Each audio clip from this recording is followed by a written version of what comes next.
Welcome back, Guardians. My name is Trams87. Before we get started, I wanted to take a moment to thank each and every one of you for joining me on this journey of Destiny 2 lore. Just know that I appreciate each and every one of you. And as always, you can find timestamps in the description of the video, should you wish to skip forward to some of the juicier sections of this lore. Now, where to begin? Recently, as I thumbed through documents, I came across an interesting lore piece about the Drifter. Now, it's no surprise there are logs on our dubious, moat-banking, shifty friend. He reeks of ozone, iron, and darkness. The lore entry I'd like to read to you today is a special case file submitted by Agent Un 326 of the Praxis Order, titled Potential, and it reads: Access restricted. Description key 73XK5V2PG $1 Un 326. Rep 053 VIP 1315. Agents Un 326. Subject Psych Eval. This data obtained from surveillance devices 1315, Home 2. In previous reports, I stated that it was my belief that 1315 had invoked some kind of paracausal event, enabling the resurrection and return of enemy VIP 2015. This belief was predicated upon reports of creatures resembling the infamous echoes of Oryx that Guardian forces engaged and destroyed en masse during the Taken War. Ghost stream footage here. Cathedral of Dusk Dreadnought. This has proven false. Spectral analysis from multiple ghosts participating uncover in Prime and Reckoning confirms that the impossible world at the heart of the hall is located in unknown space. Brackets CF Rep 001-012 Parak-9. Further, these prime evils differ in their literal elemental composition. Low SNC, high ambient, triangle CDM 1315 has harnessed his banks to what appears to be an engine of pure potential. He no longer needs to pilfer the ascendant plane of primevals, the oldest taken in residence. He can create primeval likes from the energy of the hall, the sheer force of will. As to the apparent presence of 2015, it is a falsehood. My handlers in the Praxis Order surmise simply the shape of Oryx was the scariest hive he could think of. He's tenacious, but he has a small mind.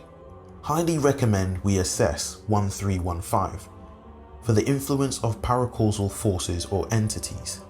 Since the conclusion of the Joint Vanguard / Praxis investigation into his operations, the subject has become increasingly erratic. Beyond running his gambit and reckoning drills with the Guardian population, he has done nothing but hole up in the annex. He has always exhibited the signs of stress related to prolonged solitude that are typical of all surviving Risen.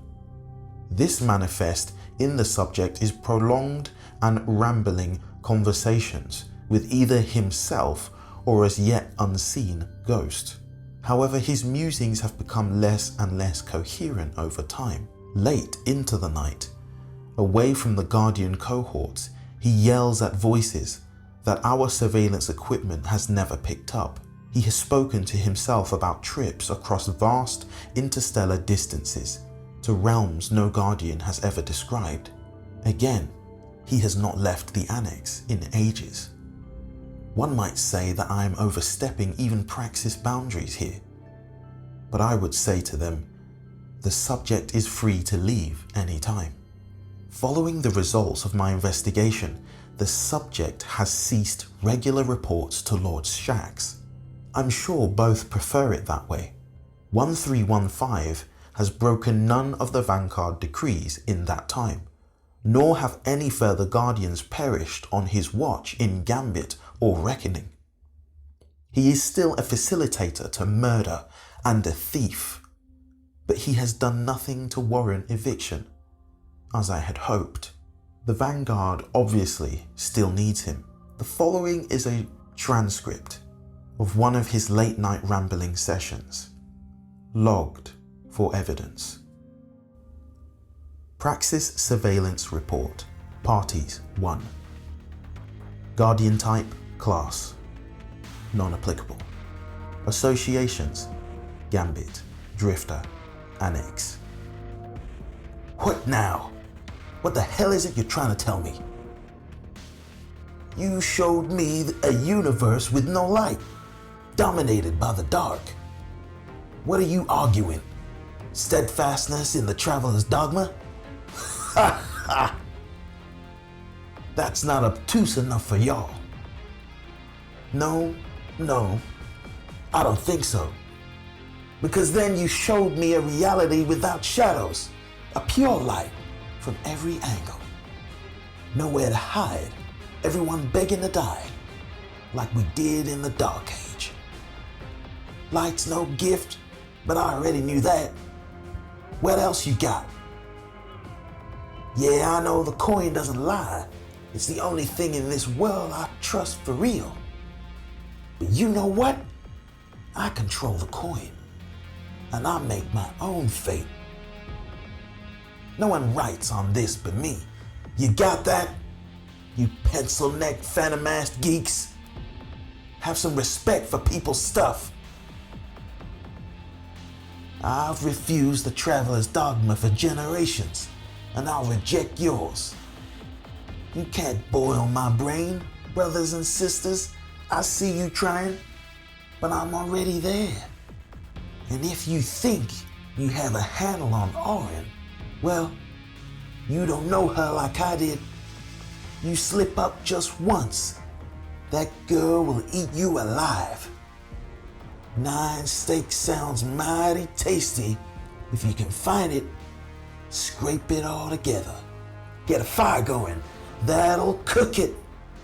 What a fire that will be. You want to see what made us tick? Maybe the Drifter wants to see what makes you stop. Yeah, boy, that's a threat. Hello? No, not you. I still need you. This week. Get back to work. What? Nothing. Still hungry. So this is very interesting.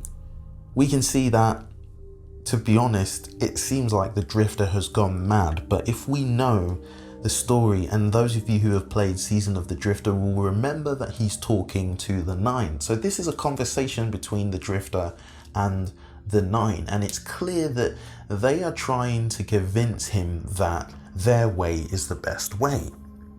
But the Drifter is a lot smarter than they think he is. They think they're using him, but the Drifter is actually using them. He's very much, I guess you could say, the Del Boy of Destiny 2 universe. He's a trickster. There isn't really anybody who has a one-up on him other than things maybe he doesn't understand, but even given enough time and information, he's able to crack it.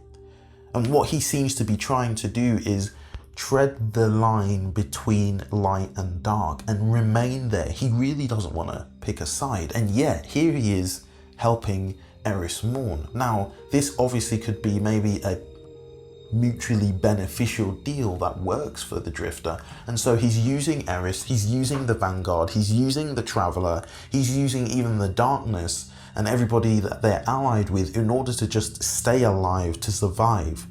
We still don't really know what the Drifter's ultimate goal is.